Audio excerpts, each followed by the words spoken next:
துறைக்கும் தாய்த்துறையான வருவாய்த்துறை கூட்டமைப்பு சார்பாக 38 மாவட்டங்களிலும் இன்று சிறப்பு மாநாடு நடைபெற்று கொண்டிருக்கிறது. அது சம்பந்தமாக நாமக்கல் மாவட்டத்திலும் இந்த சிறப்பு மாநாடு நடைபெற்று கொண்டிருக்கிறது.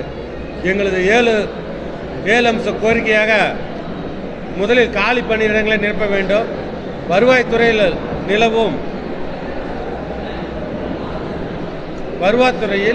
நிலவும் காலி பணியிடங்களை உடனே நிரப்ப வேண்டும்.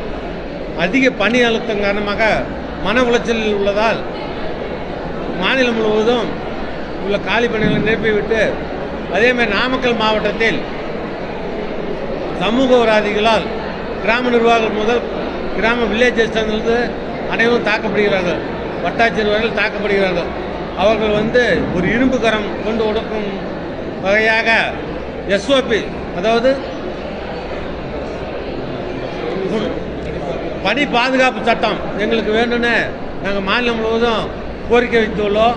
அதேமாதிரி கருணை அடிப்படையில் இருக்கிற போஸ்ட்டை நாங்கள் 5% 25% உயர்த்தி வேணும்னு கேட்டுக்கிட்டு இருக்கிறோம்.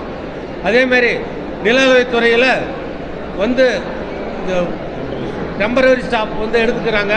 அது மாதிரி எடுக்காமல் நிரந்தரமான பணியிடங்களை நிரப்ப வேண்டும் என்று கேட்டுக்கிறோம். சனி ஞாயிறு அலுவலகங்களில் வேலை செய்யும் மாதிரி மறுபடியும் சிறப்பு இதெல்லாம் போட்டு கேம்ப் போடுறாங்க. அது மாதிரி சிறப்பு கேம்பெல்லாம் நாங்கள் யாரும் கலந்துக்க மாட்டோம். இனிமேல் சனி ஞாயிறு நாங்கள் ஒர்க் பண்ண மாட்டோம். ஒன்லி ஒர்க்கிங் டேஸ் மட்டும்தான் நாங்கள் ஒர்க் பண்ணுவோங்கிற ஒரு தீர்மானத்தை நாங்கள் இதுக்குள்ளே வைக்கிறோம்.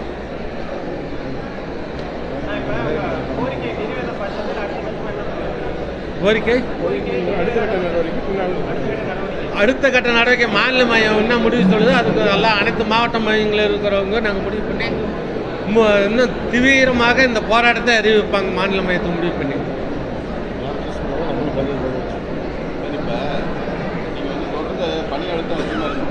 ஆமாம், காலி பணியிடங்கள் அதிகமாக இருக்கும்போது நிறைய கவர்மெண்ட்டில் புது ஸ்கீம்கள், உங்கள் முதல்வர், உங்களை தேடி ஸ்டாலின் அப்படிங்கிற மாதிரி நிறைய ஸ்கீம்களை அறிவித்து அதுக்குள்ளே ஆளுங்களை போடாமல் காலி பணியிடம் நிரப்பில் இருக்கிற ஆளுங்களே வச்சுருக்குறாங்க. இதனால் பொதுமக்களுக்கு நாங்கள் நடைமுறையாக செய்கிற ஒரிஜினல் சர்டிஃபிகேட்டு மற்ற இதெல்லாம் பாதிக்குது. அதனால் எங்களால் அந்த ஒர்க்கையும் பார்க்க முடியாமல் இந்த ஸ்கீமையும் சரியாக பண்ண முடியல.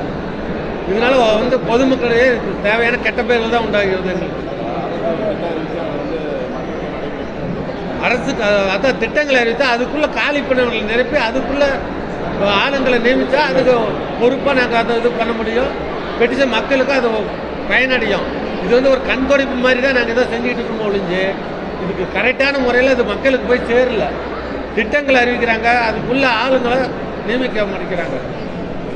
அது இல்லாமல் கால அவசரம் கொடுக்க மாட்டேங்கிறாங்க. எந்த பெட்டிஷன் எடுத்தாலும் உடனே க்ளோஸ் பண்ண, உடனே ஈவினிங்குள்ளே முடியும், நாளைக்கே முடியும்னா அது உடனே முடியாத சாத்தியக்கூறு இல்லை.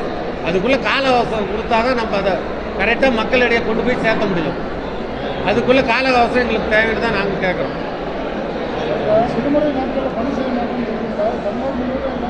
தமிழ்நாடு முழுவதும் தான் சொல்லிக்கிட்டு இருக்கிறோம்.